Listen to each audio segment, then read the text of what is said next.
Hello guys, स्वागत करता हूं आप सभी का अपनी यूट्यूब चैनल पॉलिटेक्निकल क्लासेस पर। तो गाइस, आशा करते हैं आप लोग अच्छे होंगे। तो चलिए देखते हैं आज की इस वीडियो में पावर प्लांट इंजीनियरिंग, जो कि एक अच्छा सब्जेक्ट है 4th सेमेस्टर का इलेक्ट्रिकल ब्रांच का। तो आज की इस वीडियो में इसके चैप्टर नंबर 1 को देखेंगे। लेक्चर नंबर 1 ये हमारा है।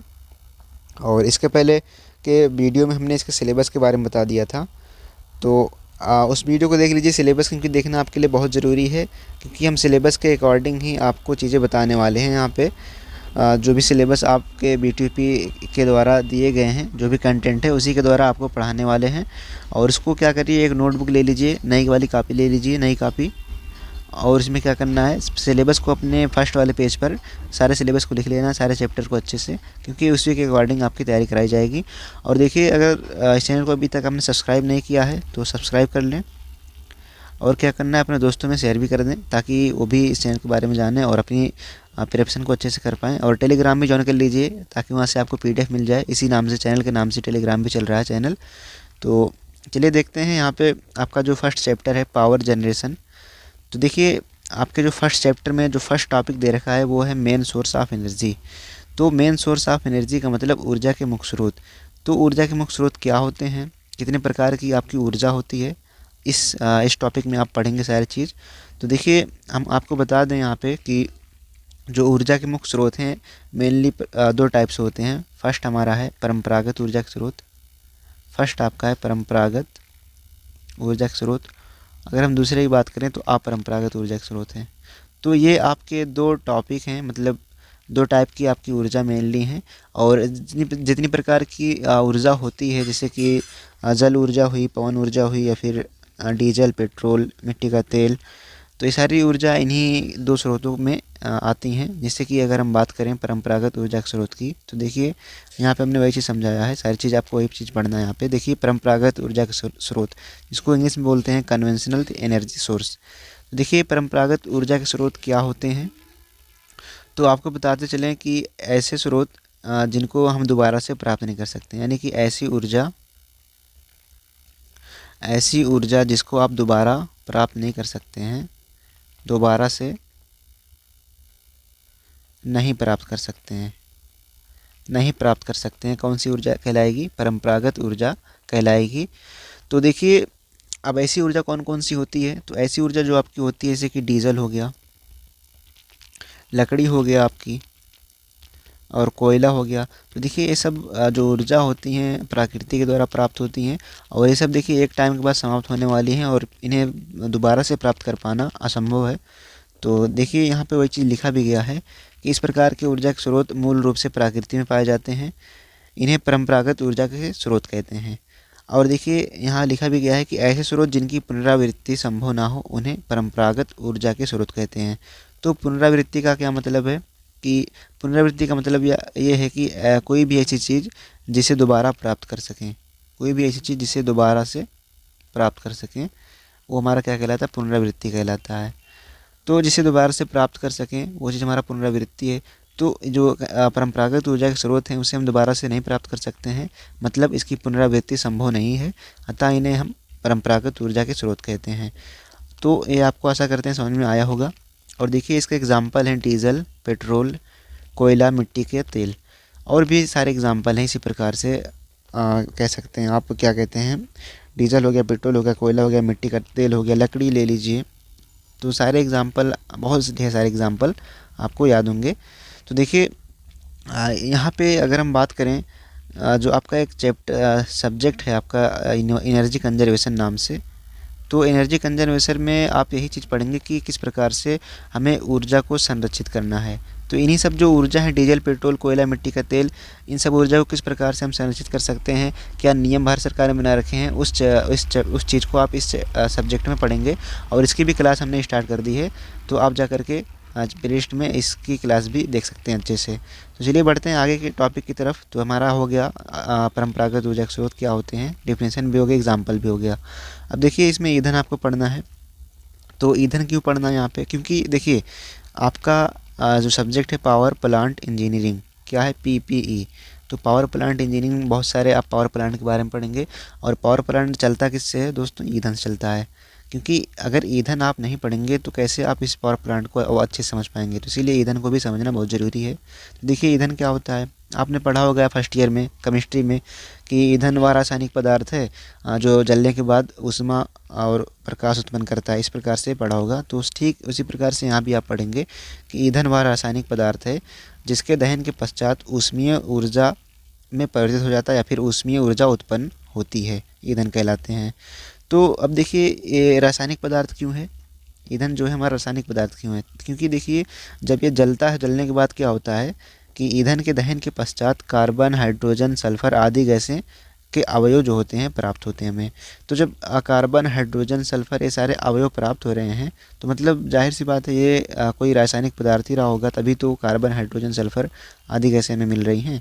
तो इसीलिए ईंधन क्या है, एक रासायनिक पदार्थ है, रासायनिक पदार्थ है जो क्या करता है, जलने के बाद दहन के बाद ऊष्मा उत्पन्न करता है। क्या करता है, ऊष्मा उत्पन्न करता है और गैसें भी उत्पन्न करता है। तो ये हमारा क्या होता है, ईंधन होता है। अब देखिए ईंधन कितने टाइप का होता है, चलिए देख लीजिए, क्योंकि ये टाइप भी जानना बहुत ज़रूरी है। ईंधन हमारे मुख्यतः 3 प्रकार के होते हैं, आपने पढ़ा भी होगा, ठोसीय ईंधन, द्रवीय ईंधन, गैसीय ईंधन। तो देखिए ठोसीय ईंधन क्या होता है, ऐसे ईंधन जो ठोसीय अवस्था में होते हैं, जो क्या होते हैं, ठोसीय अवस्था में होते हैं, प्रकृति में ठोसीय अवस्था में पाए जाते हैं ठोसीय ईंधन। और जो द्रवीय अवस्था में होंगे, द्रवीय मतलब तरल अवस्था में, और जो गैसीय अवस्था में होंगे हमारे गैसीय ईंधन कहलाएंगे। अब एग्जाम्पल देखिए क्या क्या है, तो एग्जाम्पल देखिए ठोसीय ईंधन का लकड़ी हो गया, कोयला हो गया, और बहुत सारे ढेर सारे एग्जाम्पल हैं इसी टाइप से। द्रवीय ईंधन में क्या है, पेट्रोल, डीजल, मिट्टी का तेल हो गया। गैसीय ईंधन में क्या है, सीएनजी, एलपीजी। तो सीएनजी आपने पढ़ा ही होगा, एलपीजी भी आपने पढ़ा होगा। सीएनजी मतलब कंप्रेस्ड नेचुरल गैस, एलपीजी मतलब लिक्विड पेट्रोलियम गैस। तो ये चीज़ हमारे जो हैं ठोस ईंधन हो गए और इसके एग्जाम्पल हो गए। अब देखिए इसके आगे आगे जो हम देखेंगे टॉपिक बारी बारी करके ठोस ईंधन क्या होते हैं, कितने प्रकार के होते हैं, सारे एग्जाम्पल के साथ देखेंगे। तो देखिए यहाँ पे हमने लिखा ठोस ईंधन। तो देखिए ठोस ईंधन क्या होता है, यह ईंधन ठोस रूप में होते हैं, जलने के दौरान CO2 तथा CO गैस उत्पन्न होती है। ठोस ईंधन के मुख्य अवयव कार्बन, सल्फर, हाइड्रोजन, राख आदि हैं। तो देखिए जो ठोस ईंधन हमारे होते हैं वो हमारा क्या होता है, ठोस अवस्था में होते हैं, ठोस रूप में पाए जाते हैं, तभी तो उसका नाम ठोस ईंधन पड़ा। और देखिए जब ये जलता है ना दोस्तों, जब ये जलता है तो हमारी CO2 गैस निकलती है और CO गैस निकलती है, मतलब कार्बन डाइऑक्साइड गैस उत्पन्न होती है, कार्बन मोनोऑक्साइड गैस उत्पन्न होती है। और जो इसके मुख्य अवयव हैं इस ईंधन के, कार्बन, सल्फर, हाइड्रोजन, राख आदि हैं। देखिए कार्बन, सल्फर, हाइड्रोजन, राख इसके जो है मुख्य अवयव हैं ठोस ईंधन के। तो देखिए जब ये कार्बन, सल्फर, हाइड्रोजन हमारे अवयव हैं तो मतलब जाहिर सी बात है ये जो है कार्बन डाइऑक्साइड और कार्बन मोनोऑक्साइड गैस भी उत्पन्न करेगी, जलने के बाद ऊष्मा तो उत्पन्न ही करेगी। तो ये हमारे ठोस ईंधन का जो है परिभाषा हो गया इस प्रकार से। तो इसी टाइप से एग्ज़ाम में लिखना है अगर आ जाता है क्वेश्चन। और देखिए एग्जाम्पल की बात करें ठोस ईंधन की तो हमारा हो गया पीट कोक, पीट कोयला, लिग्नाइट कोयला, विटमिनस कोक, एंथ्रासाइट कोक। तो ये सारे हमारे कोयले के एग्जाम्पल हो गए।